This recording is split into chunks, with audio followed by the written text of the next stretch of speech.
In accordance with the Open Public Meetings Act, PL 1975, Chapter 231, adequate notice of this regular meeting of the Zoning Board of the Township of Franklin has been provided.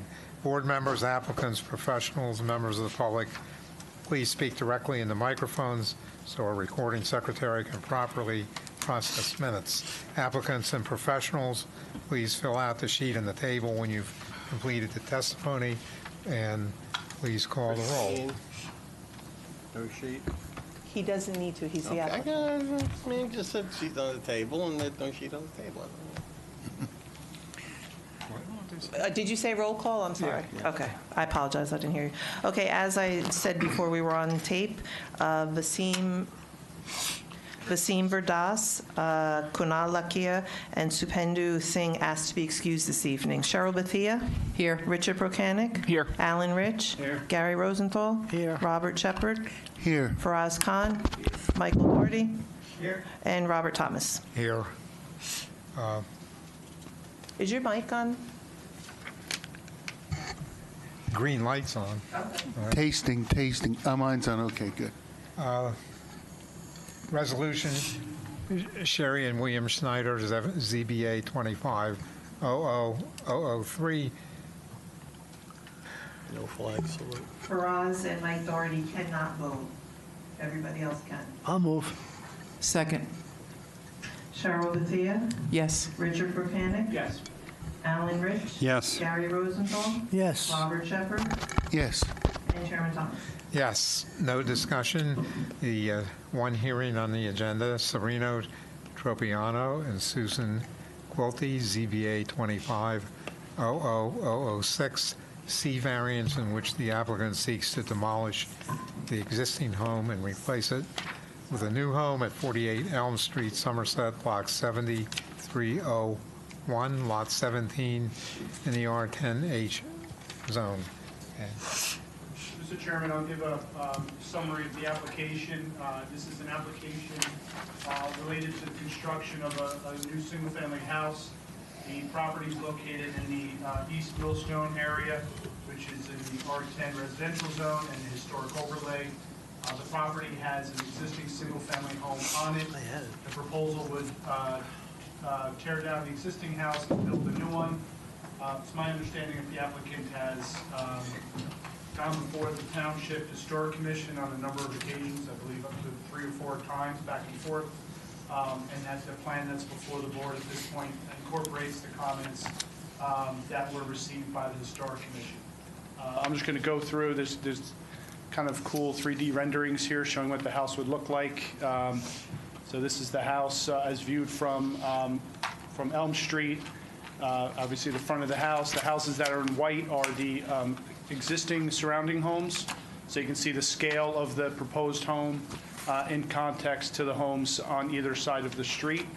It also shows the details, the architectural details of the house, again, all of which have been reviewed and approved by the Township Historic Commission. It was also sent to the reviewed by the DNR Canal Commission, which opined favorably on the application. And then there's a 2-car garage proposed behind the proposed house. These are the 2-dimensional elevations of the proposed dwelling. And then, again, some more shots of the context of the proposed home to the homes to either side on Elm Street. Again, showing kind of consistent scale and setbacks to the homes on either side. And then lastly, I'll show the site plan, because the site plan shows there are, obviously it's before you tonight because there are a few variances. The first variance is for front yard setback. The requirement in the zone is 25 feet, and the proposal would place the house 13 feet back from the front property line. The existing is I think it's less. I can't tell. I'm not sure if it's labeled, but it's definitely less. And no, actually it's 13. The face of the house is 13. The proposed house, the main portion of the house is actually further back, with the covered porch being that same 13-foot set distance backwards. And then there's two additional variances. One is for building coverage where 20% is permitted, and they're just over that at 21.3. And then an impervious coverage variance where 30% is permitted and 30.87 is proposed. With respect to that, Mr. Tropiano, I'm sure, could speak to this better than I can since I wasn't at the Historic Commission. But it's my understanding that the Historic Commission required that the garage be placed behind the house. And there's also an 8-foot setback that's required for that accessory structure. So I'll show the plan here. Basically, in my opinion, there's kind of, in order to meet the 8-foot setback, they have to, I'll use my cursor here. If the garage was right on the property line, they can move the garage up because they could pull right into the garage. In order to access this garage, you have to have this kind of S-curve to get around the house and into that garage. That's creating some additional impervious. So that's essentially the application. Again, that's the amount that I understand from the the back and forth with the Historic Commission. If you have any questions for Mr. Tropiano, he obviously is better able to answer the review by the Historic Commission than I can. Okay, first we'll have you sworn in. Are either or both of you going to testify? I'm probably going to Is be, your mic on, Mr. Tropiano? The green? it should be, yeah. Okay. Okay. You might want to move it slightly closer. Thank you. Is that better? Yeah, Yeah. that's good. Could you raise your right hand, please? Testimony you're about to give is the truth, the whole truth, and nothing but the truth, so help you God? Yes. State your full name, spell your last name for the record, and your address. Sereno Tropiano Jr., Tropeano. And your current address is? My current address is 23 Schindler Court, Somerset, New Jersey. Your presentation, sir. Is what Mr. Healy presented to the board basically what your intentions are? It is, It's yes. accurate. Is there anything you'd like to add to it? No, I think he was pretty accurate in that everything we did with the Historic Commission helped us guide their guidance on what they initially or finally approved. They asked for a garage. We gave them a garage. They asked that it not be on street. We made sure that, and we were in agreement with all those things. By the way, we didn't begrudgingly do any of that. We liked the idea of what they asked us to do. So. I don't want to just make up questions. Okay. Questions. Okay. Anybody else? I have a couple questions. Does your front porch now, is it similar to your neighbors on the left and to the right in terms of the distance from the street? It is, yeah. It actually, the main house itself is just a couple of feet further back, like on the side that's not the drive. If we were facing it, the left side is the dining area, and the right side is the porch. And the porch actually extends about 2 feet more than the dining room wall. Mm-hmm. But that's in alignment with both the houses on either side, and actually a little as you continue down the street. It's almost every single house. And the only houses that are not at that level are houses that have big lots, and then they're set back and they've got double or triple lots. Is this a project where you're going to build a new house and then sell it, or are you going to move into this house? This is the house we intend to live in. Have you lived in East Millstone before? No, we've lived in Somerset since Okay. 2013. Okay. And Bob, just so you know, your question about the setback relative to the homes, the architect did a really cool 3D rendering that shows that the house in brown is proposed, and the houses in gray are the existing homes to either side. So it shows, again, the scale of the house and the setback in relation to the surrounding homes.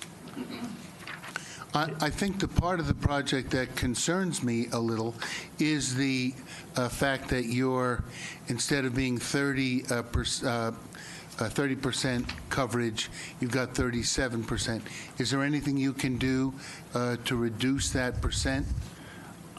Well, the only thing we could possibly do is move the garage closer to the house. And then if you look at the survey part, you can kind of see that driveway ends up being I mean, like it's basically, I'm going to be turning and kind of right at the corner of my house. All right.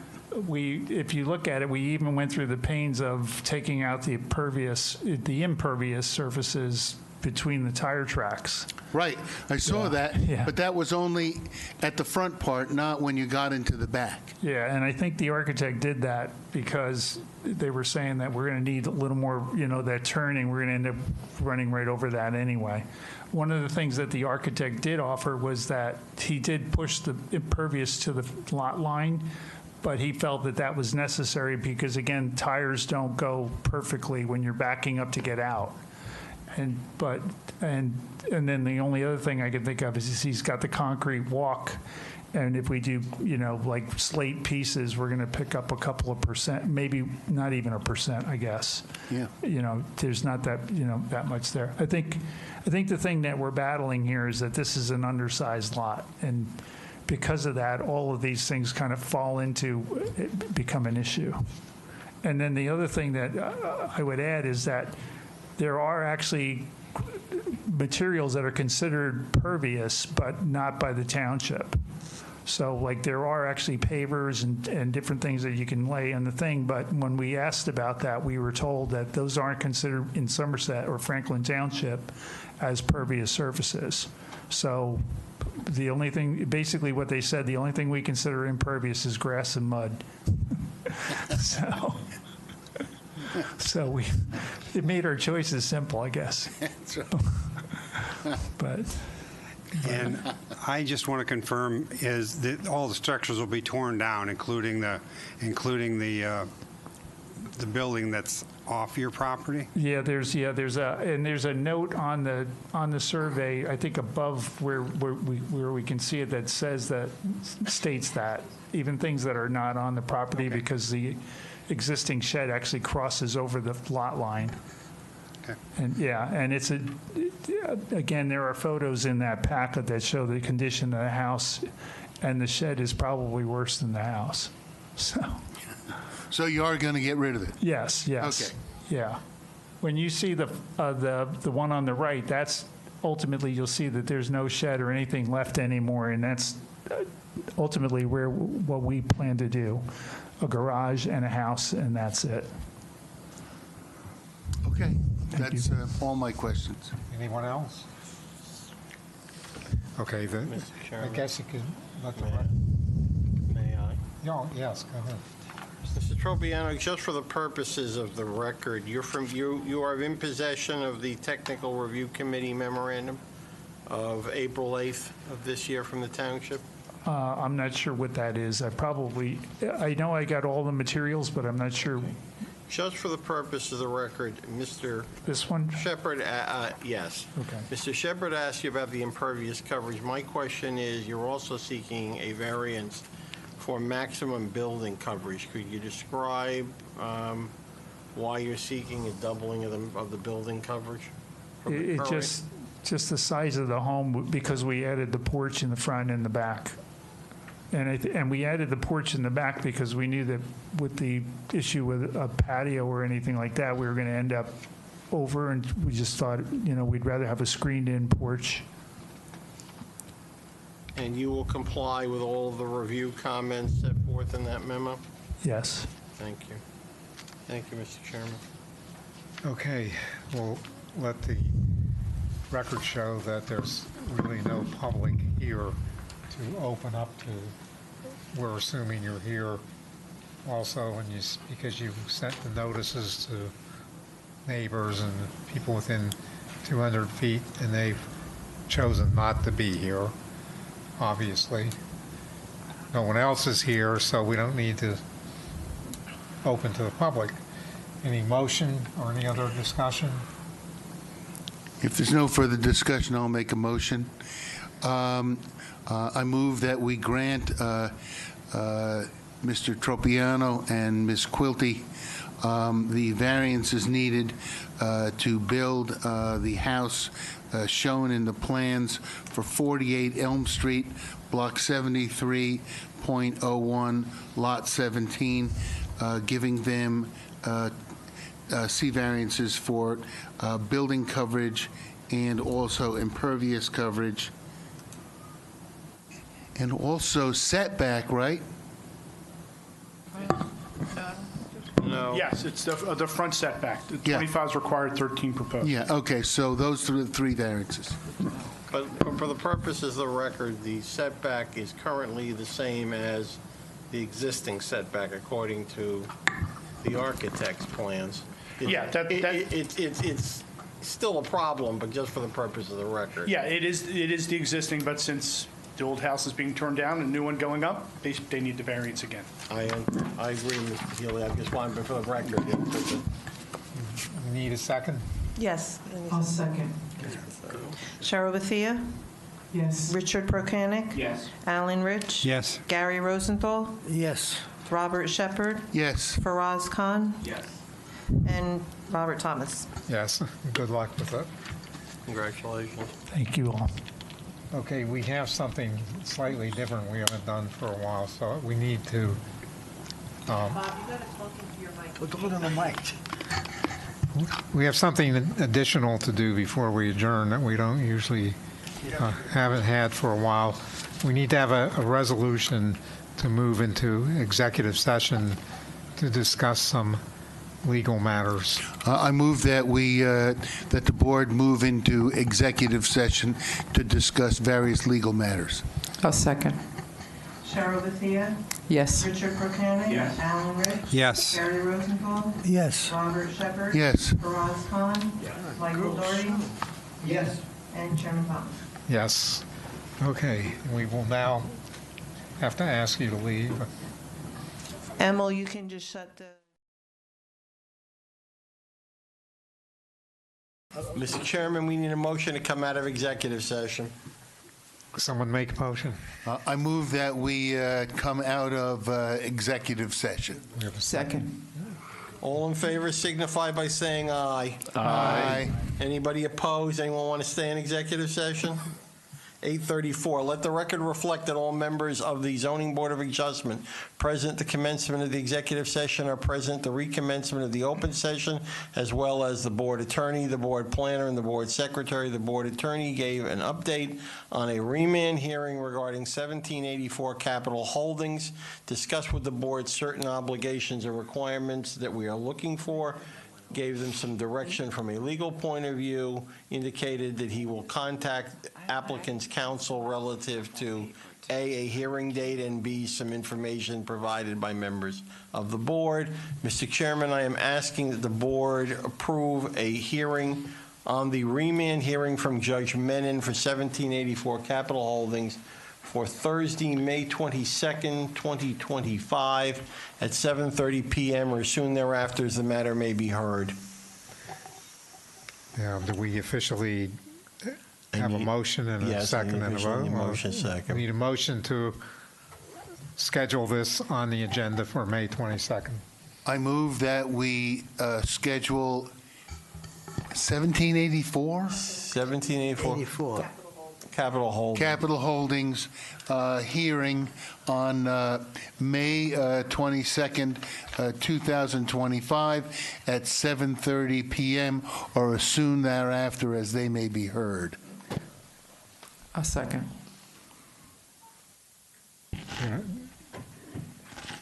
Cheryl Bethia, Yes. Richard Prokanic. Yes. Alan Rich. Yes. Gary Rosenthal, Yes. Robert Shepard. Yes.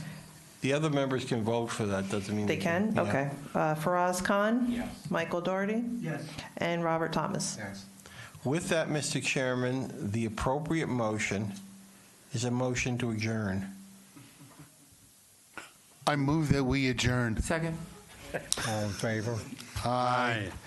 Against? Have a happy Easter, happy holiday.